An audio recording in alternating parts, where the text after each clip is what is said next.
Assalamualaikum warahmatullahi wabarakatuh. Apa kabar anak-anak soleh dan soleha? Miss harap kalian semua dalam keadaan sehat walafiat. Amin ya rabbal alamin. Sebelum pembelajaran kita mulai, ada baiknya kita berdoa terlebih dahulu agar Allah membuat kita mudah dalam menangkap pelajaran hari ini. Berdoa mulai. Bismillahirrahmanirrahim. Rabbi zidni ilma warzuqni fahma. Amin. Tema 7, subtema 3, pembelajaran 2 dan 3. Materi yang akan hari ini kita pelajari yaitu montase, kolase, karya seni mozaik dan karya seni aplikasi, gaya gesek, dan keragaman ekonomi di Indonesia. Adapun tujuan pembelajaran hari ini adalah siswa dapat mengidentifikasi karya seni montase, kolase, mozaik, dan aplikasi, siswa dapat mengimplementasikan gaya gesek, dan siswa dapat mengetahui keragaman ekonomi yang ada di Indonesia. Yang pertama adalah catatan gaya gesek. Apa itu gaya gesek dan contoh pemanfaatan gaya gesek. Miss jelasin sedikit ya. Gaya gesek adalah gaya yang ditimbulkan akibat pertemuan dua permukaan benda. Semakin halus permukaan bendanya, maka gaya gesek yang ditimbulkan akan semakin kecil. Semakin kasar permukaan sebuah benda, maka gaya gesek yang ditimbulkan akan semakin besar. Perhatikan contoh lemari yang sedang didorong anak berikut. Di sini anak laki-laki sedang mendorong lemari. Permukaan lemari bertemu dengan permukaan lantai menimbulkan gaya gesek. Karena permukaan lemarinya halus, dibuat halus kenapa? Karena agar mengurangi gaya gesek atau memperkecil gaya gesek sehingga mendorong lemari jauh lebih mudah. Bayangkan jika kamu menggeser atau mendorong sebuah batu bergerigil, batu besar tapi dia bawahnya bergerigil, itu akan lebih sulit karena permukaannya ini kasar. Semakin kasar kan gaya gesek yang ditimbulkan semakin besar. Contoh pemanfaatan gaya gesek dalam kehidupan sehari-hari itu banyak. Contohnya adalah sendal, alas sendal atau alas sepatu kamu. Perhatikan di sini ada gambar sepatu. Kenapa sih sepatu bawahnya dibuat bergerigil kayak gini, dibuat kasar? Permukaan sepatu dibuat kasar agar gaya gesek yang ditimbulkan semakin besar. Nah, ini bermanfaat agar kita tidak mudah terpeleset. Begitu juga dengan ban. Kenapa permukaan ban dibuat kasar? Untuk memperbesar gaya gesek agar tidak mudah tergelincir pada saat kita mengendarai sepeda atau motor atau mobil. Dalam rem sepeda yang kamu gunakan atau rem motor dan rem mobil yang kamu gunakan, rem karet akan bergesekan dengan pelek logam. Nah, ini memudahkan kamu untuk mengemudikan kendaraan kamu. Ada juga nih gaya gesek yang merugikan diri kamu atau orang-orang dalam kegiatan sehari-hari. Bisa dibaca ya, dicatat. Halaman berikutnya adalah menjawab pertanyaan di buku IPA. Tulis pertanyaannya dan jawab 1-10, beri tanggal agar mudah untuk dikoreksi. Berikutnya buka halaman 102. Pembelajaran 2, di sini kita akan belajar tentang perbedaan karya seni, montase, kolase, mozaik, dan aplikasi. Satu-satu dulu Miss jelaskan. Mozaik adalah karya seni tempel. Jadi persamaan keempat karya seni itu adalah sama-sama menggunakan teknik menempel. Karya seni tempel. Tapi kalau montase ini sudah ada gambarnya, tinggal kamu gunting dan kamu tempel di sebuah bidang. Jadi gambarnya sudah ada ya. Sementara untuk karya seni kolase adalah karya seni tempel dengan menggabungkan beberapa bahan. Di sini ada kupu-kupu. Nah, kupu-kupu ini dibuat dengan gabungan daun, biji, dan batang. Kolase itu gabungan gabungan beberapa bahan yang ditempel. Untuk mozaik bahannya cuma satu bahan aja. Kalau kaca saja.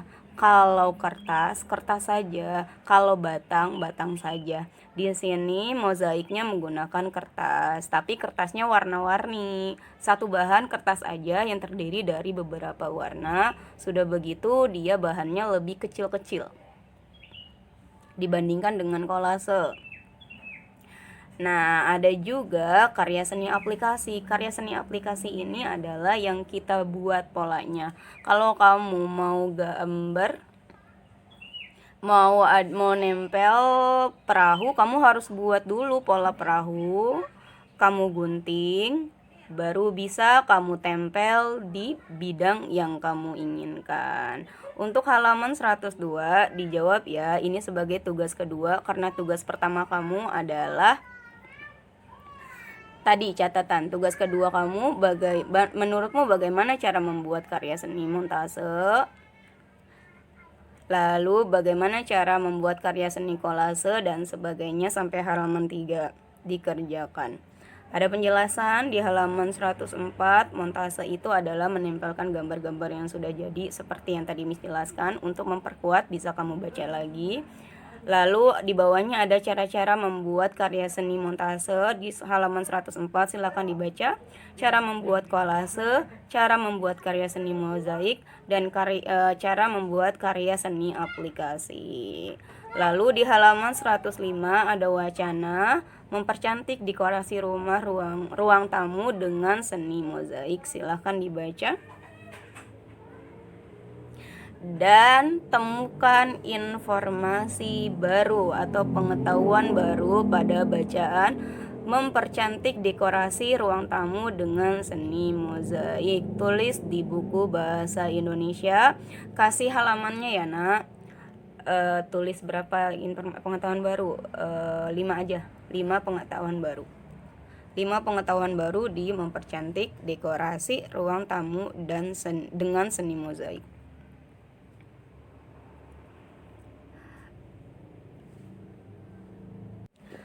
Masih di halaman 106. Secara umum ada 2 tekstur permukaan benda, ada kasar, ada halus. Ini berhubungan dengan gaya gesek ya. Semakin kasar permukaannya, gaya gesek yang ditimbulkan semakin besar. Semakin halus permukaannya, gaya gesek yang ditimbulkan semakin kecil. Buka halaman 107.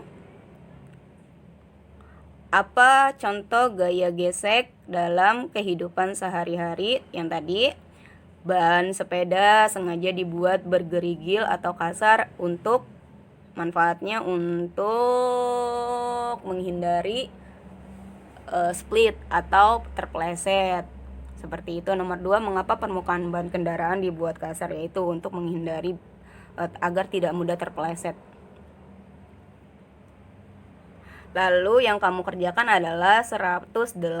Apa yang kamu pelajari hari ini? Persamaan kolase, montase, dan mozaik. Perbedaan kolase, montase, dan mozaik. Ini sebagai tugas ketiga. Kalau 107 tadi nggak usah dijawab ya, karena sama pertanyaan di catatan IPA. Lalu buka pembelajaran 3 halaman 9, keragaman ekonomi di Indonesia. Sebagaimana kita ketahui bahwa Indonesia itu punya kegiatan ekonomi yang bermacam-macam. Pertanian, perdagangan, perkebunan, peternakan, perindustrian, terus bahan tambang dan sebagainya. Di sini kita akan belajar tentang aktivitas ekonomi di bidang pertanian. Secara geografis, Indonesia itu terletak di 6 derajat lintang utara sampai 11 derajat lintang selatan. Itu secara geografis ya. Lintang ini membuat Indonesia beriklim tropis. Artinya Indonesia itu punya 2 musim, yaitu kemarau dan hujan. Nah, ini menguntungkan karena kita bisa terkena panas dan hujan di sepanjang tahun. Dan itu menguntungkan untuk aktivitas pertanian. Aktivitas pertanian juga dipengaruhi oleh Gunung Merapi. Ketika Gunung Merapi meletus, dia mengeluarkan lahar. Nah, lahar ini nantinya mengendap. Nah, endapannya ini akan menjadi membuat kesuburan tanah. Jadi dia bahan alami untuk membuat kesuburan tanah ya. Pertanian sendiri itu ada yang di pertanian lahan basah, ada juga di pertanian lahan kering. Pertanian lahan basah misalkan sawah irigasi dan sawah lebak. Pertanian lahan kering atau dengan sedikit air misalkan tegalan dan perkebunan. Ini ada nih kata-kata sulit. Sawah irigasi itu apa ya? Sawah lebak itu apa ya? Tegalan itu apa ya? Bisa kamu cari kalau nanti ada perintahnya temukan kata-kata sulit. Lalu kita juga Indonesia banyak kok yang bekerja di bidang peternakan. Peternakan ini meliputi peternakan unggas seperti ayam, itik, burung, dan angsa. Peternakan hewan kecil, kelinci, kambing, dan domba. Peternakan hewan besar, sapi, kerbau, dan kuda. Yang diambil atau dimanfaatkan dalam peternakan ini adalah telur, daging, kulit, dan sebagainya. Ada juga yang berekonomi di bidang perikanan. Nah, kenapa perikanan? Karena Indonesia itu lebih banyak airnya. 2/3 dari bagian Indonesia itu adalah perairan. Makanya Indonesia dibilang sebagai negara maritim. Untuk perikanan ada jenis aktivitas perikanan yang langsung tangkap dari laut, ada juga perikanan yang hasil dari budidaya. Ikan-ikan budidaya biasanya dipelihara di kolam, sungai, sawah, waduk, dan danau. Nah, ikan-ikan hasil budidaya contohnya adalah ikan lele, ikan mas, ikan nila, ikan mujair, dan sebagainya. Aktivitas ekonomi di Indonesia juga ada di bidang kehutanan. Ini mengambil sumber daya alam hutan ya. Boleh nggak sih? Boleh dong, tapi harus tetap dijaga kelestarian hutannya. Untuk hasil hutan, ada hasil hutan kayu, ya memang kayu yang diambil. Tapi ada juga hasil hutan non kayu, yang bukan kayu kayak karet. Karet itu kan dari hutan karet. Nah, yang diambil itu karet, getah karet, dan sagu. Sagu juga hasil dari hutan, tapi yang diambil sagu ya. Nah, perlu kamu ketahui bahwa Indonesia itu menjadi ekspor kayu. Salah satu pengekspor kayu. Nah, ini menjadi sumber pendapatan bagi negara kita. Seperti yang tadi Miss kasih tahu, aktivitas hutan itu boleh, tapi harus memperhatikan kelestarian hutan. Kenapa? Karena kelestarian hutan itu berdampak pada kehidupan manusia, kehidupan kita, dan kehidupan hewan yang ada di hutan. Kalau hutannya tidak dijaga, nanti hewan tinggal di mana? Mau di rumah kamu. Nah, di sini ada cara-cara aman untuk mengambil hasil hutan. Yang pertama adalah bagaimana cara kita untuk memanfaatkan hasil hutan, yaitu melakukan tebang pilih, melakukan penghijauan pada lahan-lahan gundul atau reboisasi.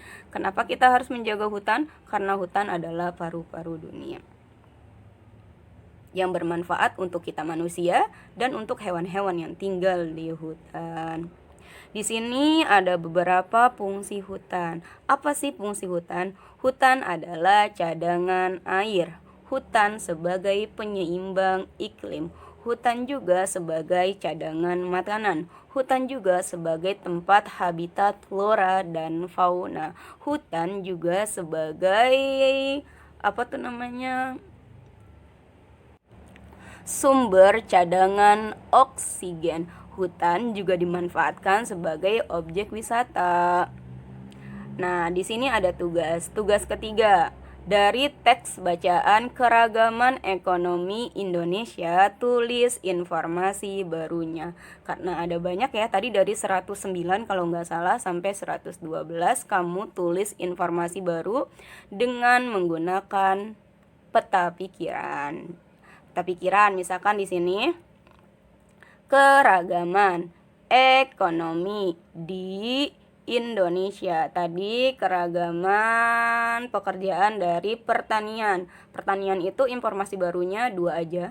Apa informasi baru yang kamu dapatkan dari aktivitas ekonomi di pertanian? Lalu informasi aktivitas ekonomi di peternakan juga 2, aktivitas ekonomi di perikanan juga 2, lalu aktivitas ekonomi di perhutanan juga 2. Informasi barunya ya 2. Itu adalah tugas ketiga. Lalu berikutnya buka halaman 113, arti penting memahami keragaman dalam masyarakat.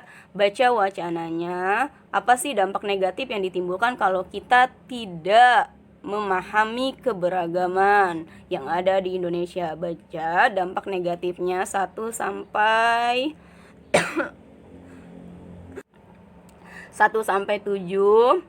Lalu baca juga beberapa bentuk tindakan yang mencerminkan sikap toleransi 1 sampai 3. Lalu baca juga beberapa sifat yang harusnya kita hindari 1 sampai 6. Dan di halaman 115 tugas keempat kamu, tulis informasi penting dari bacaan teks tersebut. 5 informasi penting.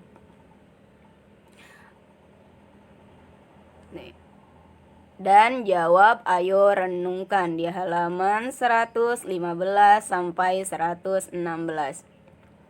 Halaman 116 ini adalah tugas terakhir kamu di pelajaran hari ini. Nah, agar tidak lupa, di sini Miss akan merangkum tugas-tugasmu hari ini. Yang pertama adalah catatan dan soal IPA, kerjakan di buku IPA. Yang kedua, tema halaman 102, 103 yang montase, mozaik, kolase, dan aplikasi. Halaman 106 mencatat informasi baru atau pengetahuan baru dan tulis di buku Bahasa Indonesia. Halaman 108. Lalu halaman 112 yang membuat peta pikiran dengan informasi baru di wacana aktivitas kegiatan ekonomi Indonesia ya, itu ditulis di buku IPS. Dan terakhir adalah 115 sampai 116. Oke, sampai di sini dulu pembelajaran hari ini. Mudah-mudahan bermanfaat. Apabila ada penjelasan yang belum dimengerti, silahkan bertanya lewat WA. Miss undur diri. Terima kasih semuanya. Selamat mengerjakan tugas. Assalamualaikum warahmatullahi wabarakatuh.